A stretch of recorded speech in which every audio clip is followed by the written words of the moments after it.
Welcome everyone. Happy Saturday. We are live. Let us know when you type in the chat that you can see and hear us. I'm going to watch for somebody to let me know that we can be heard and seen. Okay, Alyssa, thank you. Great. Okay, fabulous. Okay, super. Thanks for everybody's patience while we get started today. And please, before we move forward, why don't everybody turn off all your other apps and social media, anything that's running in your browser, so that will give you the best experience here. There is a gear icon on your screen near a live button. We want to make sure you see the red live, and then the gear icon will let you see the high resolution of the stream. Otherwise, it typically will default to a lower resolution so that somebody on a phone can see it, and it won't crash their phone. So we have David is here helping us today in the chat. If you have any questions, we're going to go through some Q&A at the end, but if you're having trouble with connection, please let us know in the chat. David can help people and members if you see anyone else who has issues or needs help. Many of you have joined us many times before, and you can help others as well. So, all right. So first, let me know how many of you are brand new to the NCIDQ exam. How many of you is their first time joining us on the Q Practice webinar? Let me know if that's you. Let me know if you have taken an exam before, or let me know if you're a Q Practice member. Type in the chat so we can see who we're with today. So, okay, I got some first-time people. A lot of first-time people, great. And I recognize names and people who are joining us again. Okay, yeah, all right. Some people have taken a previous exam a couple years ago, so they're coming back to do their next exams. I see some members. And so I see people who've been on webinars but have not taken exams yet. Okay, all right. Great, we got all kinds of people here.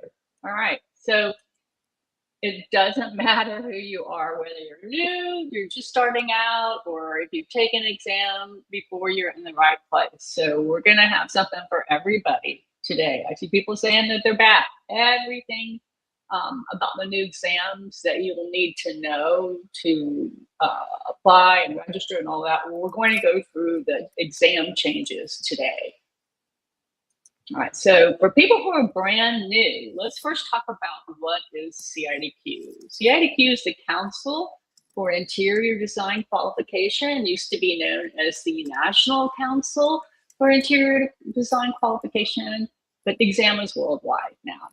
So it is an organization of state and provincial regulatory boards in the US and Canada that oversee the practice of interior design.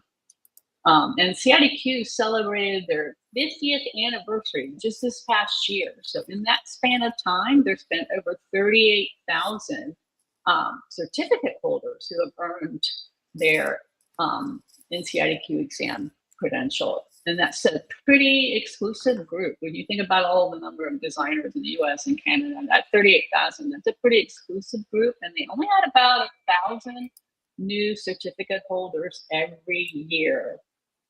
But CIDQ's mission since 1974 is to create, test, and promote guidelines for determining competency in the practice of interior design. And it is the recognized global standard for interior design professionals. Okay, I am Lisa League. I am the founder and CEO of Q Practice. I'm an ambassador with CIDQ. I passed my exam in 2010. I founded Q Practice in 2012, and I created Q Practice to become the resource that I wished I had, because I lost a lot of time taking the exams. I even deferred my first test because I didn't have access to prep when I needed it. It was back in the day where you used to have to go to a physical workshop that had to have so many people that would sign up, and if they didn't, they would cancel it.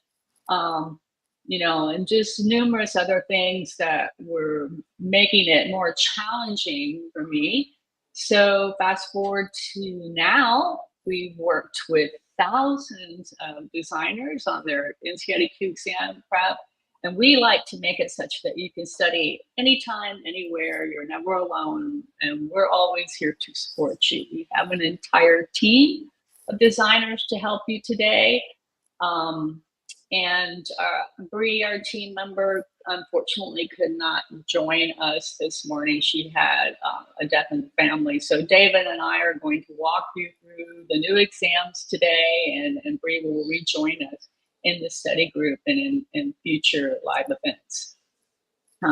David has a very long work history in corporate commercial interiors, medical, hospitality, government, retail design. He's done projects for Nokia, Dow Jones, Biogen, Google. He's been on the NCIDQ board of directors. He's been the IIDA New England chapter president. He's been president of Arizona Legislative Coalition. He's a GBCI member. He's most proud of his NCIDQ certificate and his Lewis Trek Award. So David has been, he got a certificate right there. So we are going to walk you through all of this today. So here's what we're going to talk about. We're going to talk about the most updated and current NCIDQ exam news and statistics. And somebody just said in the chat, I'm going to break and look at it. Somebody said I took Q Practice when it was called STEP. That was not us. So there was, when I took the exam, there was STEP, and it got canceled. There weren't enough people. Again, that's why we created Q Practice. So, all right. So what we're going to talk about today are the updated and most current statistics, why you should take the exam, who can take the exam, how to apply, the dates, deadlines, and fees, the 2026 exam changes. And I know that's the thing that most people want to hear a lot about, and we'll talk about that, as well as the updates that we are making to Q Practice to support the new exam. We'll talk a little bit about scoring, passing rate, certification and regulation, continuing education. We'll have time for plenty of Q&A at the end. All right, so let's start with just the last exam, the fall exam. In 2025, CIDQ had more than 5,000 test takers, 54% passed IDFX, 59% passed IDPX, and 65% passed CRAP, which is going to be renamed and reconfigured as IDIX in 2026. So that was the last administration of the CRAP exam, and we will talk more about IDIX. Now, this is just test takers. This is not all the new certificate holders. These are the 5,000 people that registered for, paid, and took the test. So about half of them passed. And actually, these numbers look pretty good. Sometimes it's been a little bit lower on some of the passing. So that's a pretty good pass rate as far as what I can recall from the past number of years. So it's about half. Okay. In fall of 2025, there were 559 new NCIDQ certificate holders. So of those 5,000, 559 of them became new certificate holders. They had taken and passed all three, or they finished their final exam, and over 70% of them were Q Practice members for maybe one or all three of their exams, somewhere in the process. So we're always very proud of that, sharing, how many people that we are able to help on their NCIDQ exam journey. All right, first, let's talk about why you should take the exam. So, how many people have thought about what's their why behind why they need to take it, why they need to, why they want to? Go ahead and type in the chat. I'd like to see a few things. If anyone wants to type in the chat. Some people are here because they need to get it for the job. Some people are doing it for their personal goals, career growth. Um, some people say they've thought about it, but you got to really crystallize that, because having your why is very important in order to keep you going. Some people need it to be able to teach. So if there's one thing that you can do this weekend, you take away, is kind of think about why this is important to you. And we'll talk about why it's important in general, but think about why it's important to you. Why don't you just write that down? Just kind of hold on to that, and maybe we refine it a little bit over the next couple of weeks or so. But that's important for you to have. I would stick it on my mirror so I can look at it every day, or on your computer monitor or something where you're going to see that every day. A refrigerator, mirror, computer monitor. I think that would be a good place to remind yourself why you are doing this. So NCIDQ is considered the global standard in interior design credentials. There is no other interior design credential that measures the practitioner's ability to protect the public's health, safety, and welfare through the practice.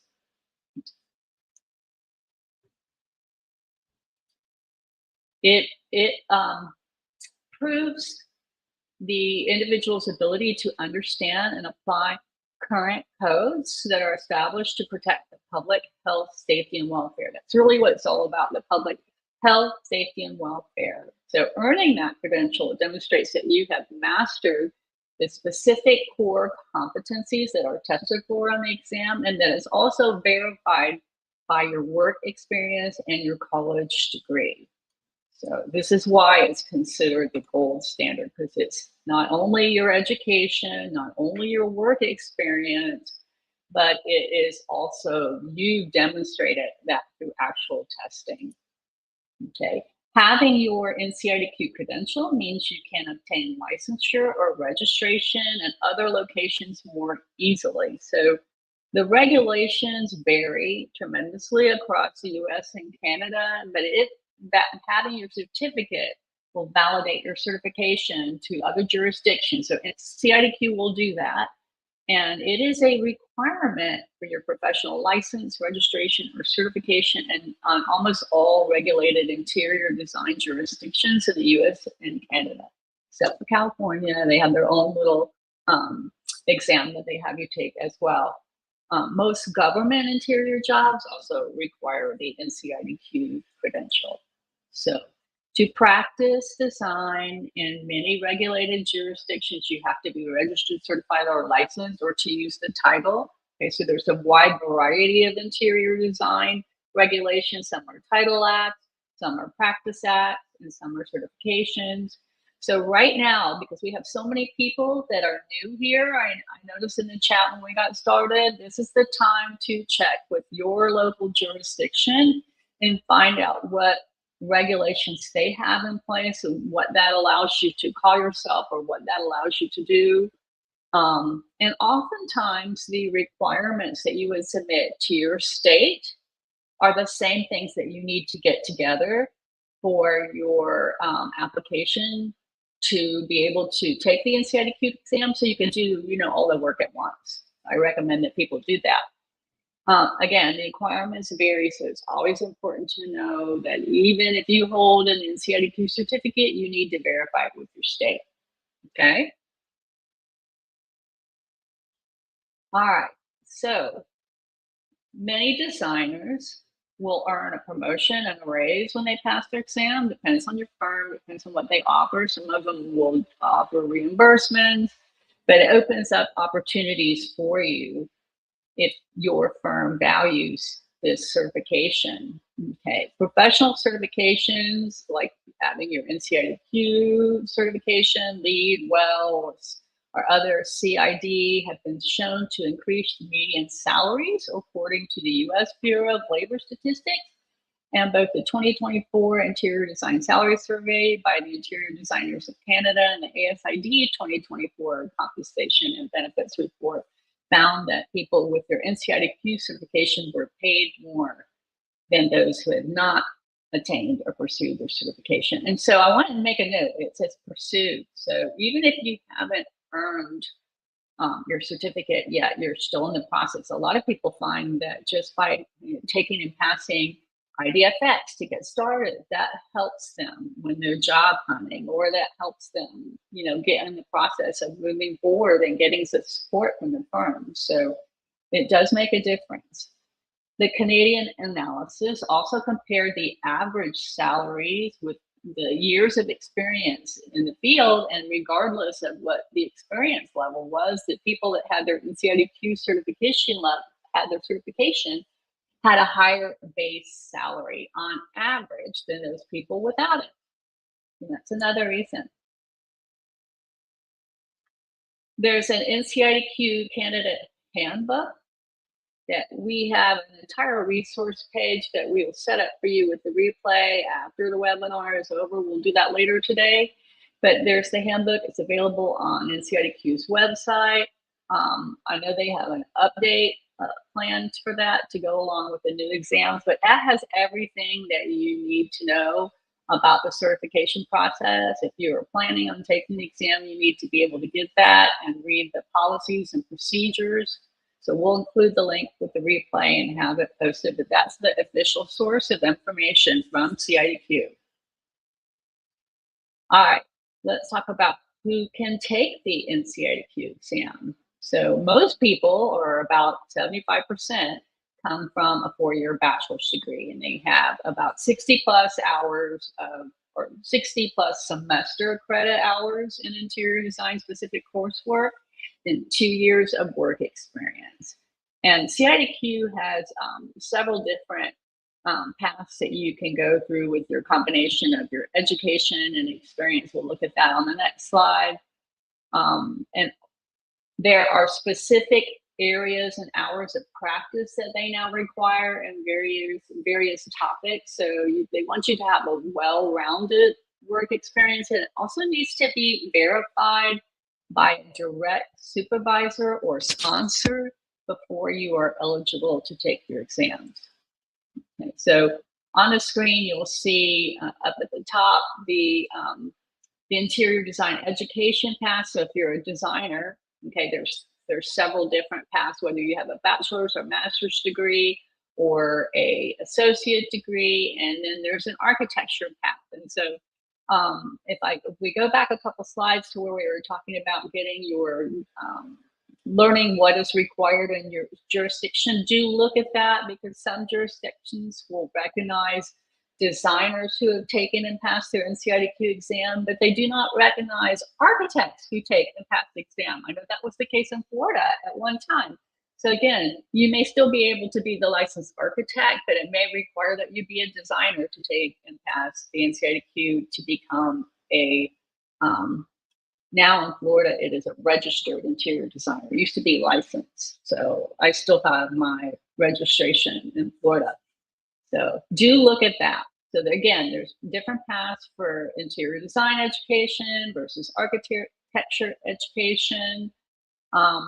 And you must provide your transcripts as part of your application process. Your schools can send them directly to NCIDQ. It's all electronic now. And if you are coming from another country, there's an alternative review program. If you completed your degree outside the US or Canada, or in a language besides English, and then they have the transcripts translated and validated by a third party. One of them is World Education Services, so that it's all equivalent levels of education. For your work experience, there are different amounts of work experience depending upon your path. If you see the bottom yellow part of this slide, there's like anywhere from 20 hours of work experience, so that's roughly 2 years full time, to say 5,280 hours, that's 3 years full time. If you have like the associate's degree versus the bachelor's degree, And then there's 7,040 hours of work experience, which is 4 years full time if you are an architect and you have one type of education. So,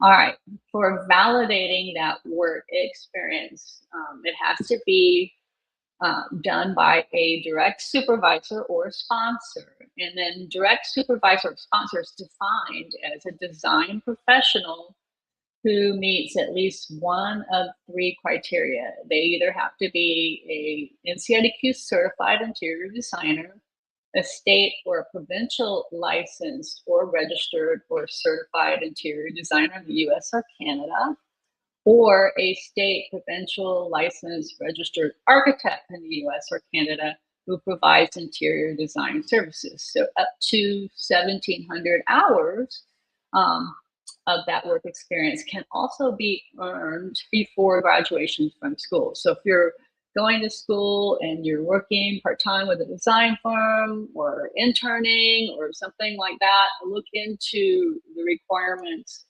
for taking that experience also and adding that to what you can use. Just out of curiosity, I know we said a lot of people earlier in the chat were new to the exam process. Is anybody here that's just graduated from school? Or this is going to be your final semester in school and you're going to be graduating in spring? Type in the chat. I'd like to see if there's anybody that applies to. Okay, so Shani graduated last May. Okay, so Lizette, so you just graduated in December. So you are the person that you can use any of your work experience in school, and you would be ready to take the exam this spring. Get your everything in. If you haven't already applied, this would be ideal time to do it. Now the work experience is not required for your IDFX exam, but you want to start recording that and get your documentation for that now. Make it easier for you later. So, all right. These are the new minimum number of hours that are required to take all 3 exams. So at the end, to be able to earn your certificate, you need to have this number of hours of work experience, and it's not a lot. So it's only a fraction of the total number of hours that you need to earn, but you need to have roughly 200 hours of programming, pre-design, 200 hours of schematic design, 200 hours of contract administration, 300 hours of design development, 400 hours of construction documents, and 200 hours of professional practice. So over the time when you're working, you want to be doing all of these. And that's just something to talk with your boss about now. So you can't qualify to take the exam if you get to your 2 years of experience and you've never done construction documents, okay? So that's just something that it's very important for you to have a well-rounded education. You're going to be tested on all of these. So if you don't have work experience on them, it would be very hard to pass your exam. And they used to not break it down like this in the past. And we would see this. I personally would see this. People who had lots of experience but didn't do some of these things, they had a very difficult time. So this is just important to have this well-rounded background, okay? All right. So the application process, there is a section in the handbook. NCIDQ also has a video about this. There's a application video. We'll have the link for this up on our resource page, and that should maybe even link from the handbook. I'm not sure, but they have it on their website. We'll have this link here, and then there's a video that walks you through that. All right. And then I'm going to talk about the process that we recommend at Q Practice on the order in which you take your exam and the process, because there's ways that you could go through it and just take IDFX first, like we just had somebody that's in that process who just passed in December, or somebody who's waited 3 years or who's following along to do their others exams. So both of them are going to require for you to get your school transcripts mailed directly to CIDQ. And this is all set up in your My CIDQ account, which you can create on the website for free. So, and that will walk you through it as well. So it's the process is transcripts, and then you're going to pay an application fee by the due date, and you're going to submit it. And that URL, that CIDQ.learningbuilder.com, that's where you'll create that My NCIDQ account. Okay. Once CIDQ goes through your application and it's approved, you'll pay and schedule your test, and you'll register for your test as soon as you get that application approval, because there's limited time slots for testing and they fill it fast. So we recommend that you do that as soon as possible. If you're already approved, you want to do that as soon as registration opens. You will have 4 testing periods to take and pass the IDFX exam.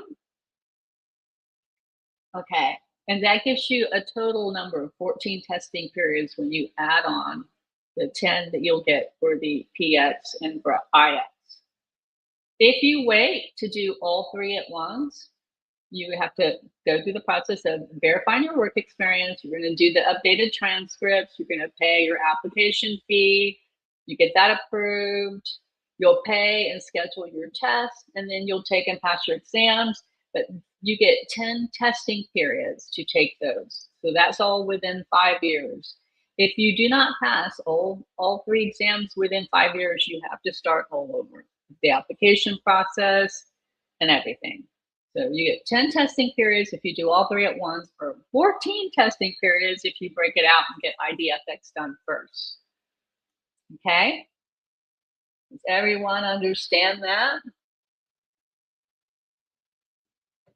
And there are all combinations of the orders that you take the exams in, and what you take first and what order, other than getting IDFX done first. There's no one right way. It really depends upon your personal schedule and availability. Like some people, we have quite a number of people that take and pass all 3 at once. Okay, or they may take all 3 at once and they pass 2 of them. You know, and they may have to take another one. I took mine, the equivalent to the FX and PX. I took those separately, and then I think the following year is when I took my practicum. Okay, so the prac or will become IDIX. So I split mine apart. Now they are all offered on computer, and the schedule for taking the exams is open for the full month of April and October, which we'll talk about in a minute. So there's a lot of opportunities. It makes it easier to test. I think a lot easier to test now. All right, so we talked about who can take it and why we should take IDFX first, the whole application process. Let's talk about the dates and deadlines. So we're coming up, we're in July. I can't believe it's 2026. It's really hard to get used to that, writing that down, typing it out. You need to apply by the end of this month, July 31st. That will allow you to schedule up until the last date is March 31st. Once you're approved, okay, the testing runs the entire month of April. All right, that's really nice. So you have the entire month of April for your choice of locations and test centers and all of that you can do it. And you can also do it remotely. The fall exam, you will apply by July 31st. You'll schedule your test by September 30th, and you will test for the full month of October. The fees are two main fees that you have to pay. They're the application fee. That's a fee that you submit all your transcripts and your work experience and all of that to get approval to take the exam. And then there are the exam fees that you pay to schedule each test. So you purchase the test and then you schedule it. So each time you have to take a test, you have to pay the exam fee. So you only pay one application fee if you're doing all 3 at once, or you'll pay the fee in 2 parts if you're going to take IDFX first. But each time you take an exam, you will pay a fee for that. So it's better to only have to take that once if you can. But it's okay. There's no shame in having to take the exam more than once. Actually, I feel like a lot of people learn more by going through, maybe taking it more than once. So It doesn't matter. Like I said, it doesn't matter who you are. If you've taken the exam before or you're just starting out, you will definitely learn something today with us, and you will learn just by going through this entire process. Lisa, right. There are other, yeah, go ahead. I'd like to jump in here because I can only type so fast. Everybody, if you're patient, Lisa's presentation is going to cover a lot of the questions that you're asking. And if you take time to go to CIDQ.org and look under their new website for exam candidates, there's a whole heading with a lot of this information. It's where we've pulled a lot of the, like this chart right here, came right off of CIDQ's website. So listen to us. If you still need to ask a question, as Lisa said, we'll have lots of time for that at the end of the presentation, but also take the time to go through CIDQ's website. It's brand new, it's fantastic. Everything's really well spelled out. So with that, we can go back on to fees. And I will say, you cannot take the test more than once during the session. If you pass it on April 1st, you have to wait till September 1st to take it, October 1st to take it again. And yes, if you fail a section, you have to pay again to take it again. Every single time you fail it, which you won't, you have to pay again. It's like your driver's test. If you don't pass it, you just don't get to take it again for free. So with that, we'll go back to the presentation. Okay. And then they have a few other fees, like if you cancel, there's a fee. If you reschedule within a certain period, it's nothing. But if you wait, there's a fee. If you don't show up, you forfeit everything. You never do that. Always show up. Always. If you can physically walk into the testing center, just show up. Okay.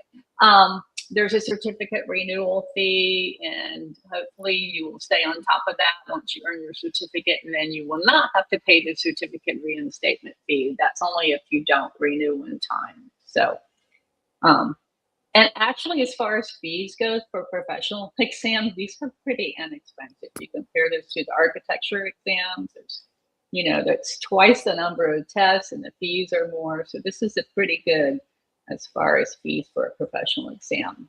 All right, so we talked about why, who, how to apply, dates, deadlines, fees. We'll take a minute break and see if we can cover any questions before we move forward. I'm looking at the chat now. Are we clear on these so far? A couple things to bring back up. Registration for the exams in April is open. A couple people said, I thought it opened Monday. A couple people said it's open now. Schedule it as soon as you can. You can reschedule it later on. And if I can't remember exactly when, sometimes you can reschedule it for free. The closer you get to the exam, A, the more likely are you have to pay a rescheduling fee, but B, the less likely you will be able to find a time. Some people live in places where exam centers aren't as big or there aren't as many. So the sooner you can schedule it, the better. Everything about what you need to put together, again, is on CIDQ's site. You need to set up a I think it's called My NCIDQ account. It's really easy.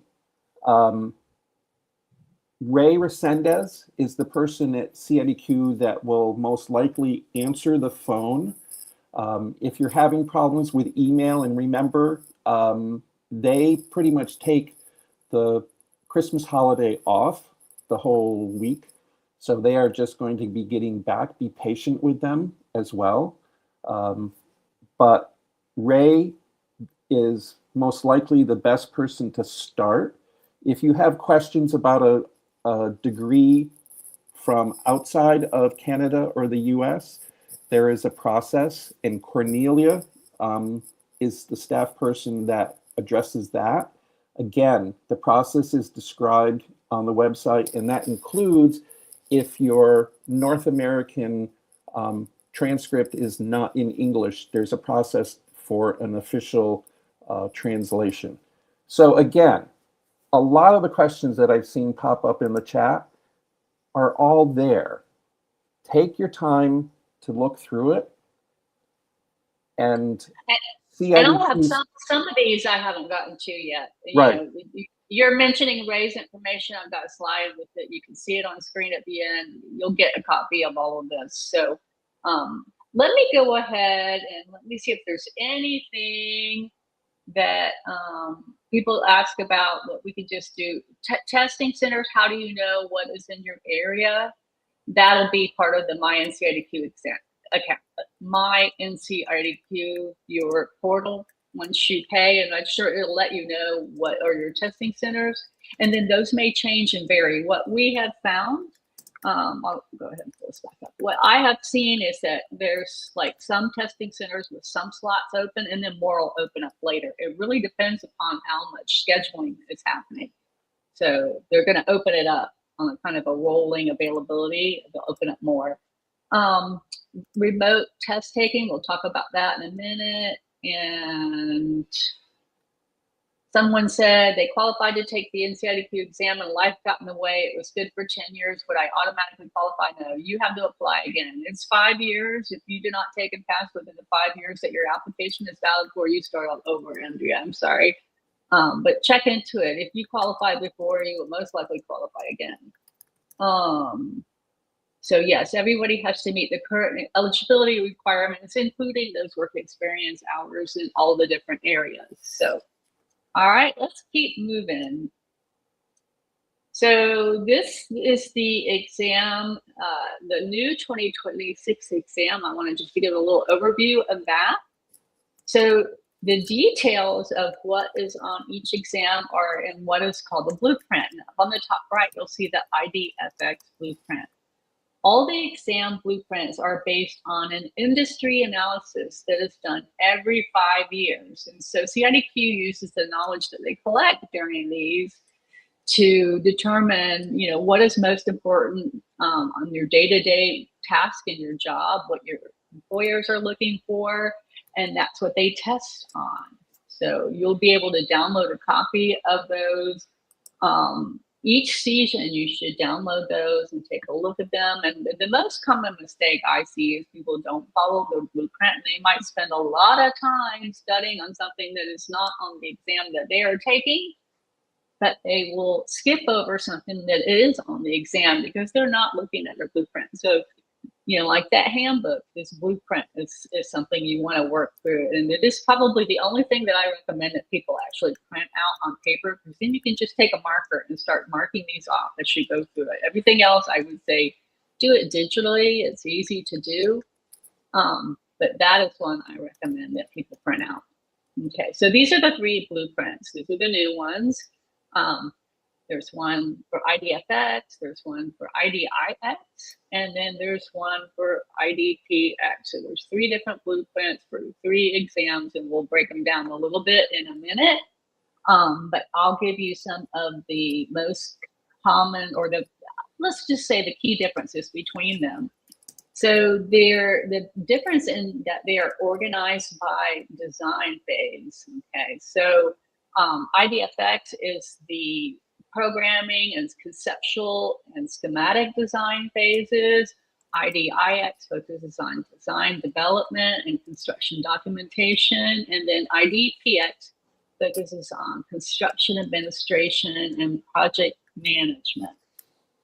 Okay, so people who have taken the exam before will be familiar with some of the things that have been on it that have been removed. So for example, they are not doing BOMA calculations.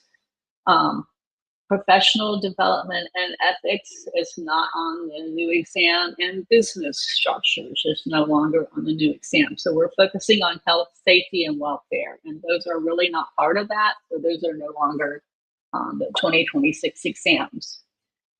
Building codes have been updated, so we're using the IBC and related codes for 2021 and the 2017 A117.1. There's question types that are the newer advanced questions that we had in the past. So drag and drop, hotspot, and fill in the blank along the standard multiple choice. That's going to be on all exams now, not just on practicum. There is coming what are called vignettes. Those will be sort of like mini case studies with maybe 3 to 5 questions. Those are coming in fall of 2026. They are not ready for this exam administration in April.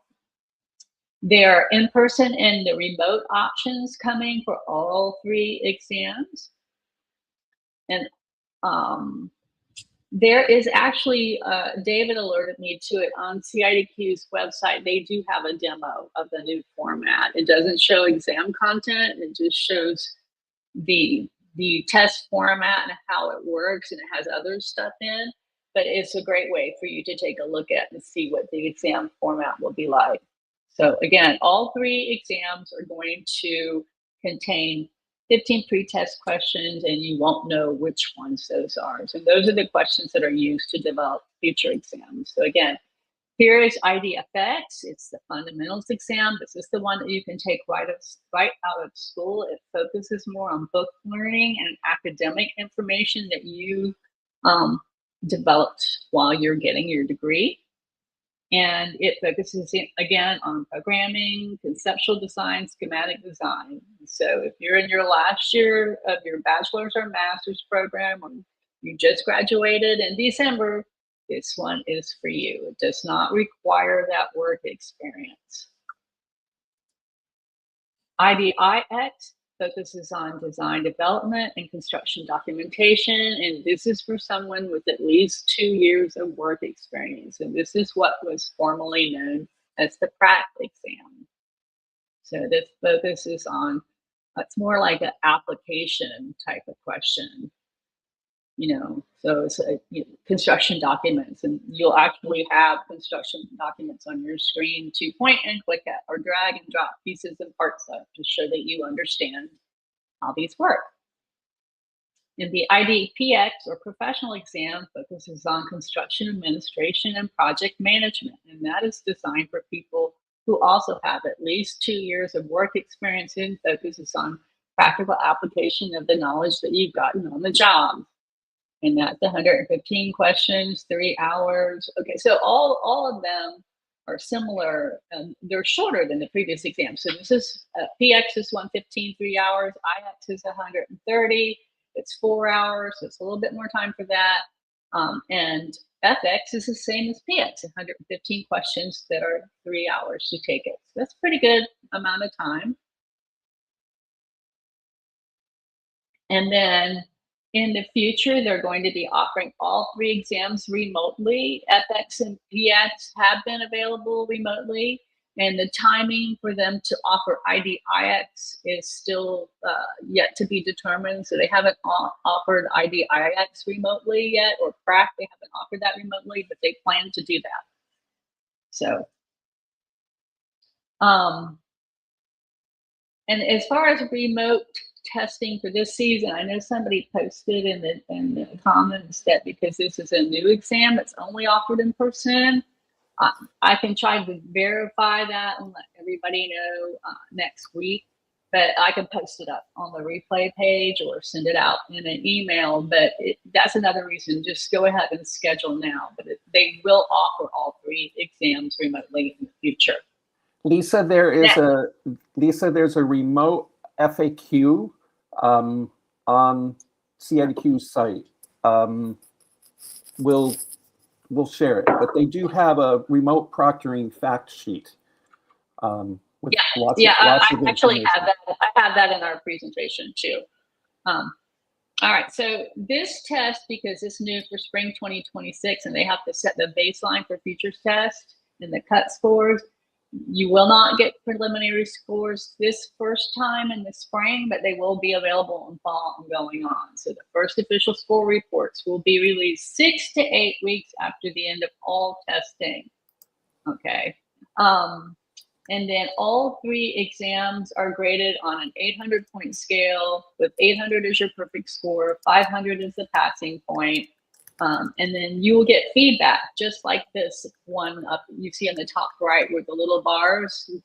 That will show you how you did on each section. And what you want to aim for is having your markers, all of them as far to the right and to the green as possible. And we've been using this. I think we may have even used this before CIDQ did, as far as the little markers on our practice test showing where you are with those bars and the color.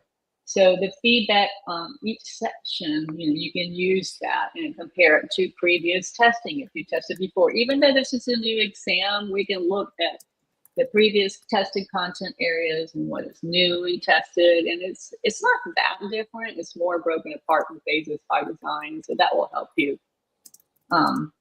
We have a members office hours coming up on the 10th of January, or 2 weeks from now on a Saturday. So if you have tested before and you're going to be a Q Practice member, have those score reports handy, and we'll help walk through those. All right, so remember at the beginning, we talked about sharing your why. That's important. You want to commit to this process and remember your why while you're going through this whole long marathon period of studying. So the coaches that we work with in Q Practice have all done the same process. They've all gone through the same exam, and you'll be working with them and your fellow test takers throughout the entire season, and we're all working together. So you want to lean on the group for support. The NCIDQ exam tells people that you take your career seriously and you are committed. So many large firms require that to be considered for your senior positions. So your peers, both in interior design and other allied professions like architects and other consultants that you work with, will recognize the level of effort required in achieving professional certification, and they respect you for it. In order to be considered for many government interior jobs and other jobs, you'll see jobs advertised that they prefer or require NCIDQ certification. It increases your opportunities and distinguishes you from the crowd by demonstrating that you have mastered a specific set of core competencies, and that is supported by your work experience and college degree.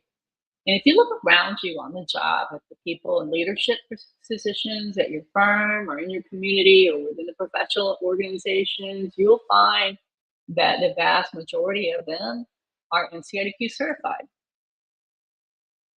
And professional organizations also require passing the NCIDQ exam for professional practitioner status. So you can join many professional organizations, both as a student and as a practicing interior designer, and they all offer incentives for you to take and pass your exam. And CIDQ has actually posted this up with links to the different scholarship programs on their website now. So that is something to look for. Spend some time looking at CIDQ's new website after we finish today or later next week after you review the replay or look at our resources. But the American Society of Interior Designers gives people who are already members their first year professional dues free. The Interior Designers of Canada offers scholarships and bursaries. They have one called the Wayne Thompson Bursary. It's awarded to one or more candidates per year. And the International Interior Design Association offers the opportunity to apply for financial assistance once you pass all three. So they offer basically it's a reimbursement. And we've had a number of our coaches have won, or I want to say one, but they've received that IDA tuition reimbursement or testing reimbursement. We've seen a number of those before. Okay, so it's a really nice group to be associated with. And then CIDQ also offers a scholarship for exam candidates, and they have this on their website. We've had past Q Practice members, Ellen, Veronica, some of the people. I know Veronica just was with us last season. So she has gotten one of the scholarships. And they have different time that these scholarships open up. So if it's not open now, do check that. our talk with people at NCIDQ to find out when it will reopen. So I think they're reworking this program now for the new exam, so they will reopen up their scholarship program as well. So there's like really 4 scholarship programs, plus many organizations will help pay for this when you do your firm. So ask about it now, especially if you're new, you just graduated December and you're job hunting. This is one of the things to ask about. Say, hey, will you help me pay for my NCIDQ testing and or my test prep? So many of them will do both. Okay. Once you take and pass your exam, you're required to complete 5 hours of CEUs annually. Okay. So if you're in an area, a jurisdiction that's licensed or where you're licensed or registered, if it has regulation, you just have to meet those requirements, and that covers CIDQ's requirements. And otherwise, you just take 5 health, safety, and welfare hours. So there's different types of CEUs. Some of them are just more informational. Some of them cover the health, safety, and welfare content. So you need 5 hours for that's very easy to get. You can get most of those for free. And then we offer around 4 CEUs a year, 4 or more CEUs a year. Those are always free, and those are available to everybody, not just Q Practice members. So we typically have something from 5th month. I don't have anything scheduled yet for spring, but we will work on getting those set up. Spring, summer, and definitely in the fall. All right, so now we are ready to go into Q&A. And I just noticed that there is that remote proctor test sheet on there. I think that's no longer in my slides, or maybe it got turned off for some reason. I can probably turn that back on and add it in with the replayer and make sure that you have access to that as well. But they have they have an entire website, Prometrics does, and then there's a handbook that you download to help you with the test setup. So, all right, so let's talk about any questions that you may have. Let's look at this. Okay, so I see a question about Q Practice. So Alyssa is asking, it looks like the courses for IDPX and IDIX will not be available until February and March. So yeah, we can talk about Q Practice a little bit. It's a huge reorganization because we have a lot of content. It's even more to reorganize. So we are still in the finishing touches of that process. We have IDFX is ready now, and IDIX is being finished, and it will be ready for people in February, and then IDPX will be ready in March. We have our workshop tests and everything already put together. So we actually have dates set for our workshops already. Those are on our website, on the sales page. They're on our dates and deadlines page. So we have all of that. I'll make sure that they are included in the today's webinar follow-up, letting you know the replay and everything is available. Let's see. Is the David Kent Ballas book, that's Interior Design Reference Manual, is it still the best book to use for study? We will support that this year. Let me come up here. We will support using that book this year. However, their new version will not be out until 2027. So I feel glad that we are able to offer our courses, that we have one ready to go now, and we will have our others ready to go. And at the very least, we'll have all 3 workshops ready to go this season. They will not have their book until 2027. CIDQ was not have been yet until the fall. I think this is more work than anybody anticipated going into it, because I went through several rounds of reorganizing it, like during the season and during the year. We were working on it even during last season, and some of it we had to wait and do once we finished testing. But it is a big change in how it has been organized. It requires a lot of moving things around and a lot of reworking stuff. So that is why we are offering things the way that we are. So when we offer our IDFX course, we have a daily study schedule in the study group. Those of you who are members are familiar with that. We're offering our content on a daily study feed to match that schedule for the first test. So You won't be able to open up and get 100% of IDFX now, but you will be able to get it on that daily rolling schedule. It'll come out to match that. Madison says, how many months of studying do you recommend from taking all 3 exams at once? So we actually have our entire schedule planned out. So, and we do January, February, March is study, and then we finish about 2 weeks into March, and then that gives you about 2 more weeks before you are ready to start testing. If you started testing on April 1st, you will have gone through following that schedule, everything. Okay. Amy says, are you offering a package for fees or only monthly? Oh, I think she means offering like a 4-month package for all. We used to offer a package that was January, February, March, and April. We will offer that in the fall, Amy. But right now, because we don't have everything ready, I'm only selling it 1 month at a time. So I don't want somebody to sign up now and pay for, PX when I'm not going to have that until March. You understand? So we're just letting people go month to month. So that somebody who's taking all 3 or somebody who's taking with IDFX can get that now. Somebody who is taking IDIX should wait until we have that ready. And that will be in February. And then somebody who is taking IDPX should wait until we have that ready in March. Because I don't want, I want to be respectful of people's time and money, and I want to have them pay something, and it's just sitting and you're waiting. That doesn't make sense. Let's see. Tony, no. If you listen to Lisa, is 1 month enough to study for the test? If you're taking all 3 sections, no. No. You need more time.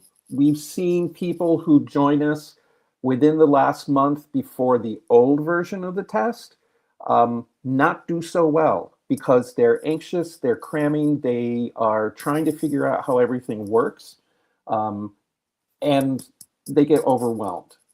The thing that I wish, like Lisa said, she wished she had this, so she developed it. I wish it had been around when I took my test last century, and it really was last century. We put this all in bite-sized pieces. You need to dedicate time daily to use Q practice, but it's not like all day long.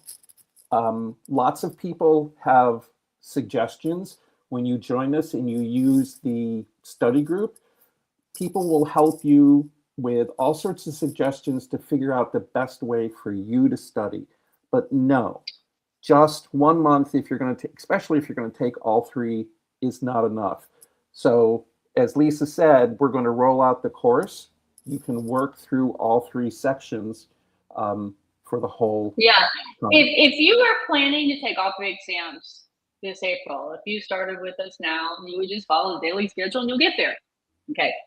I wanted to pull up Victoria's question so I didn't forget it or didn't lose it in the thread that's going by pretty quick. So what study material do you recommend if you're testing in April and updated test material isn't available until February or March? Okay. It depends, Victoria, on what you're taking, but if you're taking IDFX, you would join and that is available for you now. So go. And now as far as books and stuff, we're supporting the interior design reference manual, and that will all be good for IDFX. That will be good for all of the exams except for really IDIX. You'll have to look at the actual codes that are used on the exam. They'll reference in the book some of the older codes, but we recommend that people do that anyway and not rely on the book for the codes. We recommend that you go to the website. There's building codes websites for IBC, A117.1, NFPA, all of that. You can view the read-only version for free. We should have videos that show you how to do it. Oftentimes, it's even easier to use the free version than the paid version of the website. So we teach you how to do all of that.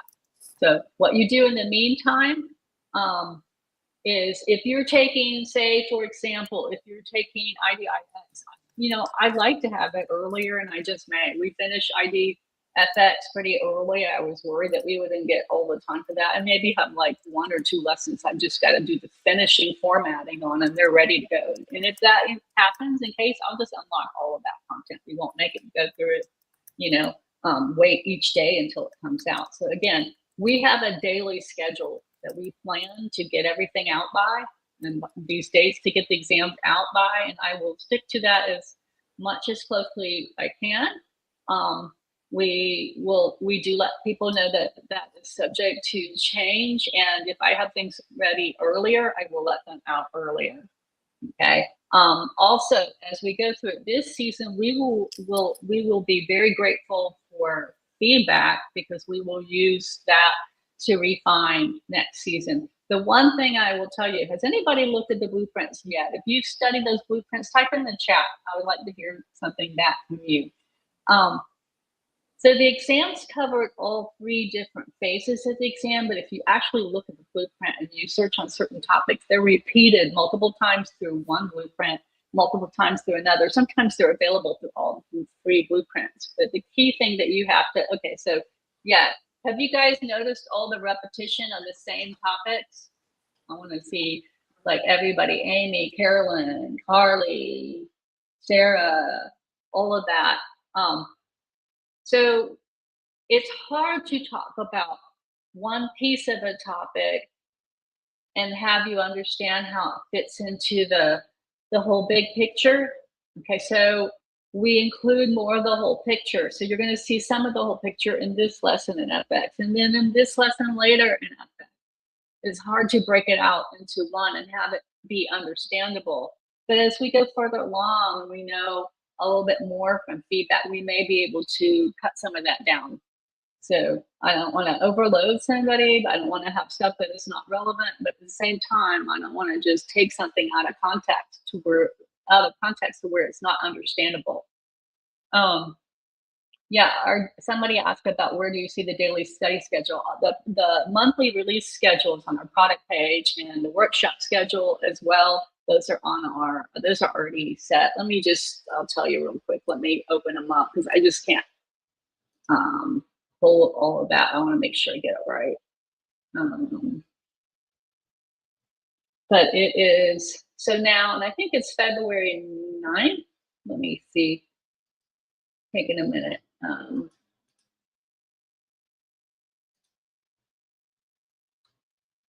All right, so our workshop for IDFX is at the end of January. So people can start this week or next week, and then they can go with us, and they have the workshop at the end of the month. And our start date for, or our workshop is for February 28th for the IDIX. And let me get you then the date of the release date.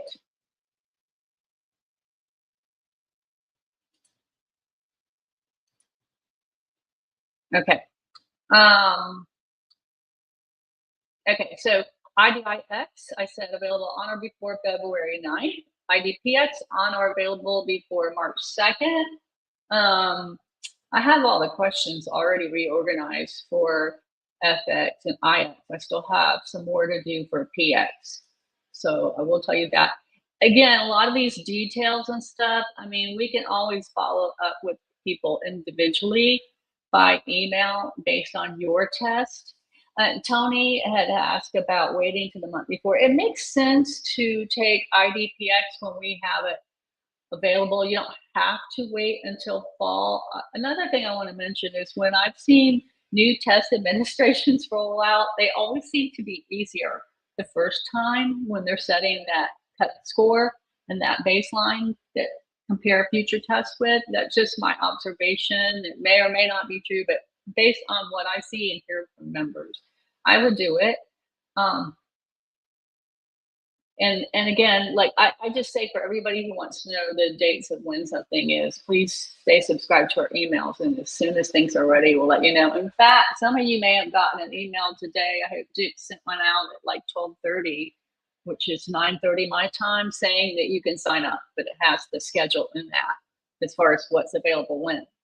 So we will send the emails out. Lisa, a couple of things that I've seen. Let me hide this one. Yeah, and then I can put up another one. Yeah. People have asked, we don't close a session or a test section set of lessons. We're No, yeah. rolling out them as they're available. But if you start, let's say you join today and you start because you're taking all 3 sections and you start studying for the IDFX, those lessons will be available until you're no longer a member with us. So in other Yeah. words, you can go back and look at those lessons up until the minute you walk into your test. So we don't close, we've never closed lessons. Yeah. We're just I think that rolling was things that out. And was quite that honest, and quite Mackenzie's honestly, question? yeah, Yeah. and quite honestly, because I've helped Lisa with a lot of this, um, the 3 sections now work the way that you put a project together.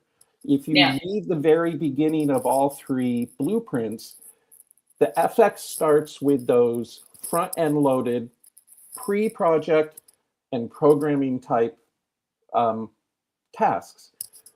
The IX is about construction documentation in the construction. PX is about project management. And I'm oversimplifying it, but it's the way you work through a project. So you can work through the lessons like that. And yes, there's a lot of overlap. You'll see you need to understand codes for all 3 sections. Well, you can study it early and then you just have to think about how you apply it.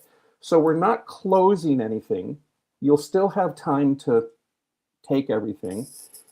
And if you dedicate time and are consistent with it, you can get through everything. It really is up to you how much time you want. There's a lot of people here, I recognize names of people who've gone through it. Things are challenging. If you see the pass rate is hovering right around 50, 60%, it's not an easy test. But yes, there's a lot of questions on this new one. We've got lots of things covered. I think the biggest thing is that PRAC no longer uses the case study, but FX and PX are not just multiple choice questions anymore. So don't be afraid of it. We're here to help you. We'll get through it all together if you're diligent about it. So I hope that helps some of the questions that have come up. I just want to post this. People were asking where they could sign up if they want to do that. I'll go ahead and show this. If you just go to our website where it says plans and pricing and look for individual plans and follow the links from that. Melissa just said, I have older books from 2016 that a friend passed down. I do not recommend those. Those are way old. That's two test cycles before. That's not even the most recent exam. I would skip those. Somebody was saying, what do I study now if no information is available? The information is available, but you may have to use a little bit of looking at the blueprint and looking at where to find it in the book. We have that in our lessons as far as this is the chapter that you would go to for more information. I will tell you that I've worked on the new version of the NCIDQ exam, every book you need to pass, our book, our NCIDQ exam guide, and I have put in it, we have the new version of the building codes illustrated by Ching. It's really, really good. We had the 2018 version in the last one. We've got the 2021 version in the new one. We have a few more chapters that we have to replace with more updated material, and then I'll have that out too.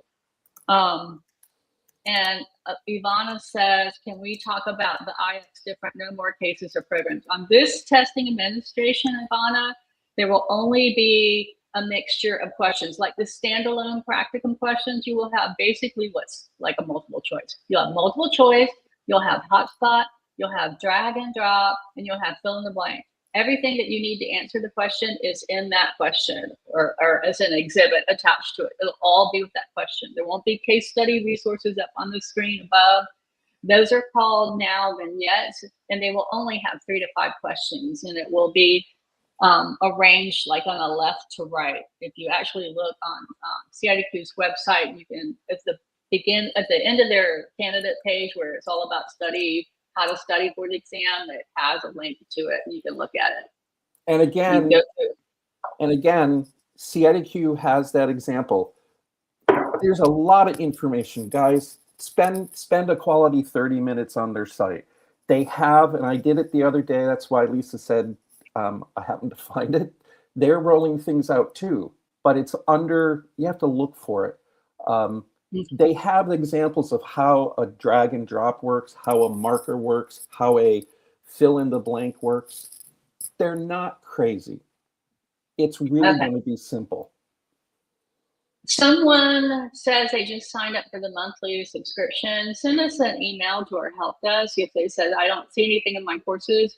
It could be, and I know I've seen this happen before, if you have an old plan, like you signed up with us before and that plan ended, that plan might be preventing you from accessing your new plan. I think we can probably fix that pretty quickly. If not, we'll get it done later today. Our tech person, John, has copy games today, and so he'll work that around in between or afterwards. So we can even, extend your plan by a day if we need to. So don't worry about that. We'll get you access to it. Okay, but just send it and tell us who you are. Send it from your account email. This student won't help us. Okay. So whenever you reach out to our support desk, that's hello@qpractice.com, or it's the little beacon on our website. Always use the email that you purchased your account with, and that'll help us get it fixed. Let's see.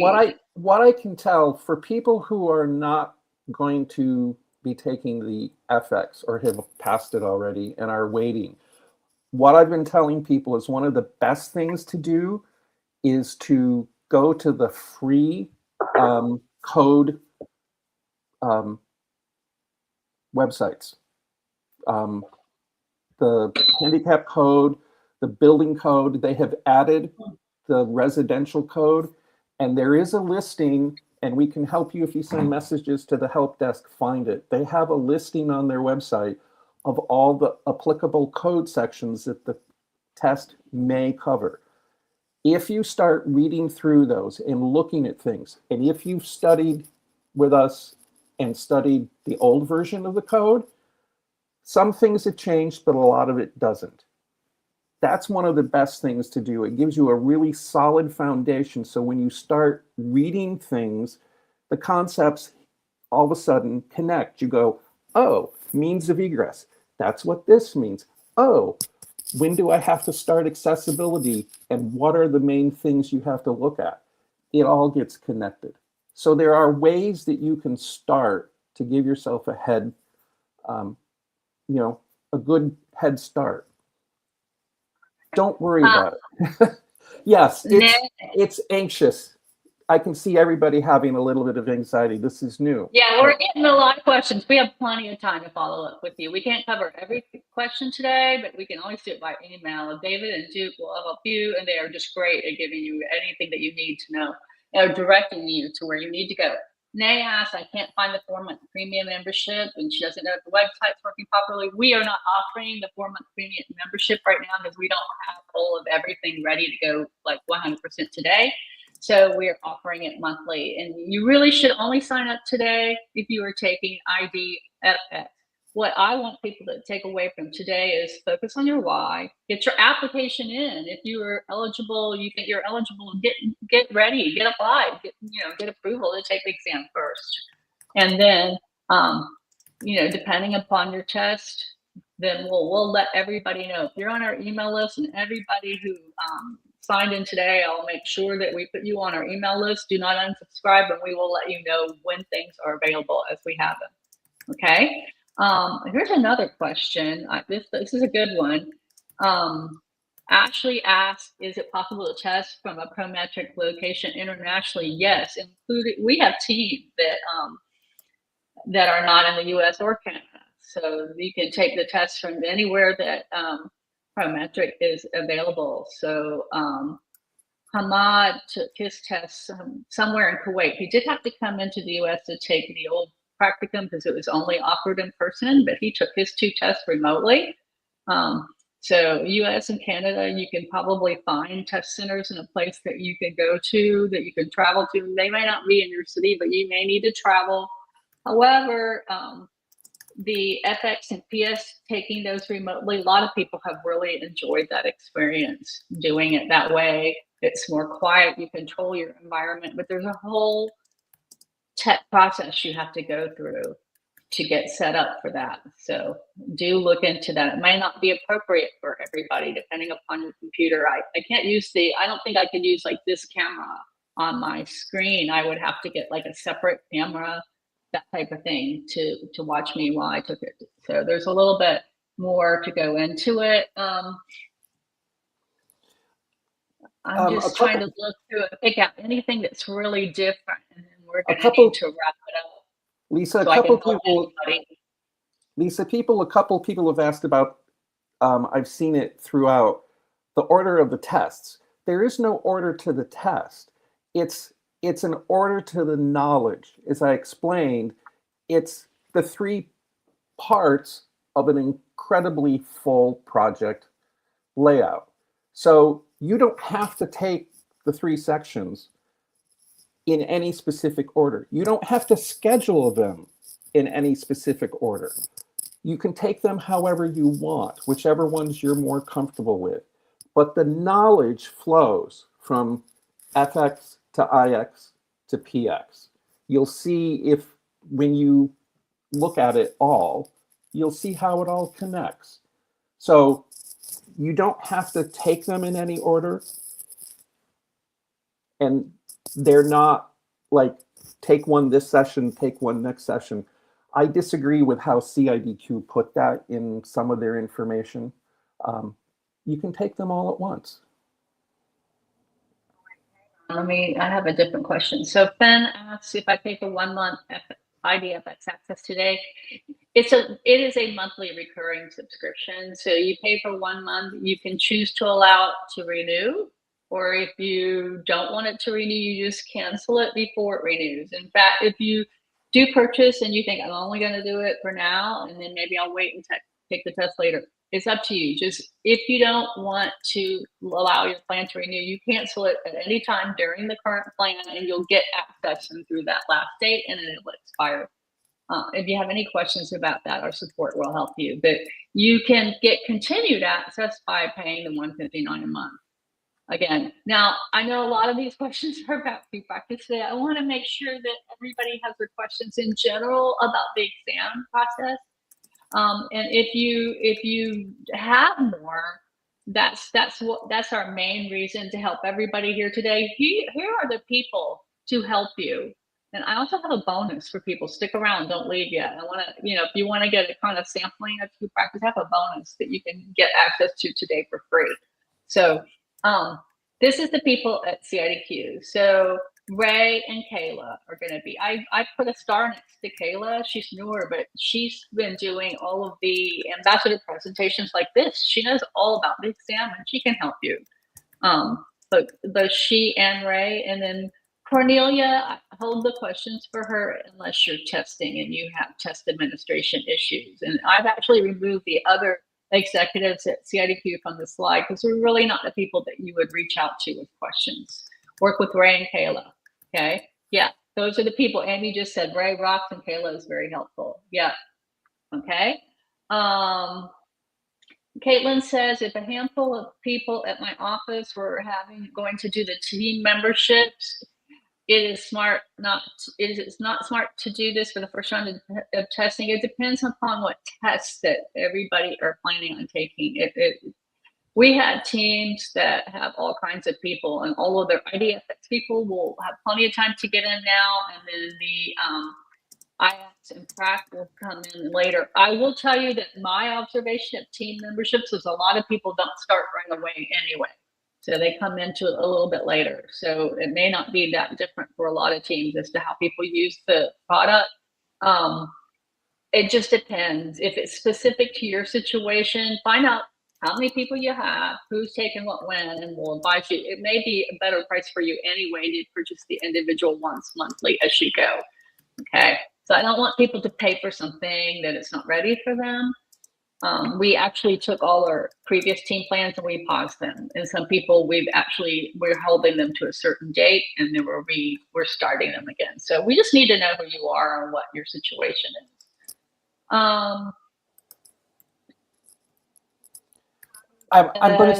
I wanted to bring up something. Somebody asked, which test is harder? It really depends on your background, what your strengths are. Some people do really well, know a lot about construction documents and do really well with that. Some people have not done a lot with project management and they struggle with that. So it really is up to you. So we've seen people think that they know something and then say the other tests were easier. It really is up to you. So, one of the things I tell people is dive in and take the whole thing. What do you have to lose? Really nothing. The thing you'll gain if you don't pass is you'll know what to expect next time. And we can help you review a score report to help you identify where you can spend more time. So, you have nothing to lose and everything to gain. You can surprise yourself and pass all 3 of them the first time. So. Shawnee said she used QPractice last fall. She has a score report, and we on the 10th, what did I say, January 9th or 10th, 2 weeks from, not next Saturday, but the following Saturday. That is where we're going to cover it. We're doing a member introduction. So we'll have that ready and we'll go through it then.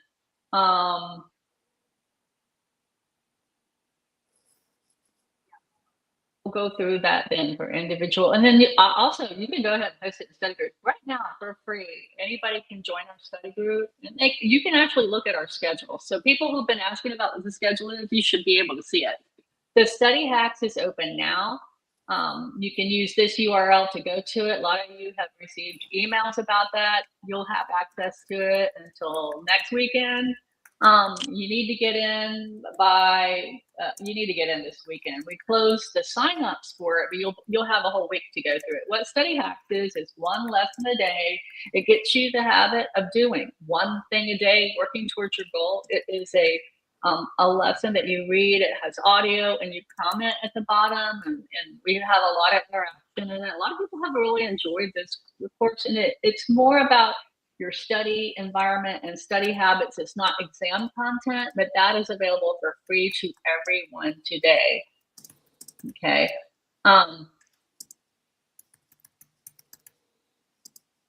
So here's something kind of dovetails with what we were talking about. So how long are the study sessions? Some say 15 minutes, some are 12 out of 12 or whatever. We actually, on the study schedule, we don't put a time because we have found that if people put it on their personal calendar rather than as a separate calendar, it'll block your whole day off and won't let you book appointments depending upon how you manage your Outlook or Google. But we have reading time now available on our lessons. So it'll tell you it's 18 minutes of reading or 9 minutes of reading. And then each one has a short quiz at the bottom. So like quiz might be 5 questions. It might be 10, depending on the topic. So the reading time is available. When I have everything all together, I'll take all the reading times together and put it in a table, and I'll be able to say it's X amount of reading time for all of IDFX and X amount of reading time for all of PDX and all of IDIX. I'll have that for hard course. So the reading is there now. To show on the lessons. I know there's a few people are saying that they are having trouble getting access to it. I'd like for us to go ahead and wrap it up today so that we can go ahead and see what we can do to get those people in. Don't worry, we'll get it in by today. If I can't do it, then John will be able to help everybody later on. And I just want to thank everybody for coming today and for working together in the chat. I've seen a lot of good interaction among our members, and this is how we work in the study group. We all lift each other up. So I'm so glad to see many familiar names, and I'm glad to see many people who are brand new. And Skylar asked, will QPractice be up to date for all 3 tests in the fall? Yes, we actually snuck some vignettes on people. CIDQ hasn't put their vignettes out yet. They have their format. We're working on our user interface to make it a little bit more like theirs. Okay, so we're not going to copy it 100% exactly, but we're going to do it like theirs. We'll probably make ours easier to use. That's how we did before. We snuck vignettes on people last time. Anybody remember our questions on crack about practice well? Like we would do a series of about 3 or 5 of them. We put those all together for us, and those were like how we thought vignettes would be. So we already have some of that. All of those questions that were on crack, a lot of them will get redone and moved into our other exams. So we already have these new format questions ready to go. And some of them you'll see from lesson 1, they'll be mixed right in with their IDFX. You'll see all of that. So thank you everybody for joining us. I'm gonna take a few minutes and see how we can help people and support, and have patience with us if we cannot get to you right away. And then I will edit this replay and send it out. I'll post it in the study group. I'll post it in the website. I'll post it on the website so everybody has access to this. Spend some time, look at CIDQ's new website. It's much more user-friendly and easy to find what you need. Okay? Happy Saturday.